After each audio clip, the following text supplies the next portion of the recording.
નમસ્કાર દર્શક મિત્રો, હું છું રૂપલ લુણીચિયા. સંપૂર્ણ ન્યૂઝમાં આપનું સ્વાગત છે. વડગામ તાલુકાના પીલુચા પુલને છેડે અને રૂપા ચોકડી પર મોટો ભયાનક ખાડો પડવાથી અકસ્માત સર્જવાની ભીતિને લઈને જેના લીધે મોટો અકસ્માત સર્જવાની ભીતિ વાહન ચાલકોમાં સેવાઈ રહી છે. ત્યારે છેલ્લા ઘણા સમયથી આ ખાડો પડ્યો હોવા છતાં નેશનલ હાઈવે ઓથોરિટીના અધિકારીઓ ઘોર નિંદ્રામાં હોય તેવું વાહન ચાલકો જણાવી રહ્યા છે. ત્યારે નેશનલ હાઈવે ઓથોરિટીની ઓફિસ ઈડર હોવાથી રજૂઆત કરે તો કોને કરીએ તેવું જાગૃત લોકોનું કહેવું છે.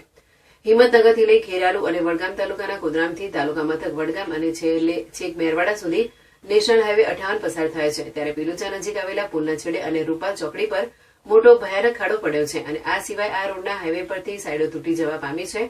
પીલુચા મેઇન હાઈવે પરથી ગટરનું ઢાંકણું નથી.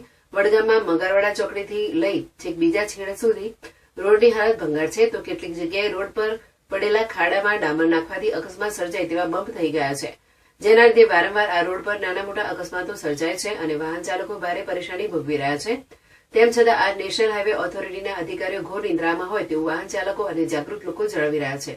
અને જાગૃત લોકોનું કહેવું છે કે નેશનલ હાઈવે ઓથોરિટીની ઓફિસ સાબરકાંઠાના ઈડરમાં આવેલી હોવાથી રજૂઆત કરવી તો કોને કરવી, કારણ કે આપના જિલ્લામાં આ બાબતે કોઈ સાંભળવા તૈયાર નથી, જેને લઈ વાહન ચાલકો ભારે પરેશાની ભોગવી રહ્યા છે. ત્યારે આ અંગે જાગૃત લોકોએ જણાવ્યું હતું કે આ રોડ બાબતે મુખ્યમંત્રી અને ગાંધીનગરના ઉચ્ચ અધિકારીઓ દ્વારા યોગ્ય તપાસ કરી તાત્કાલિક આ નેશનલ હાઈવે 58 નું યોગ્ય રીતે સમારકામ કરવામાં આવે અને જવાબદારો સામે યોગ્ય પગલાં ભરવામાં આવે તેવી માંગ કરી હતી.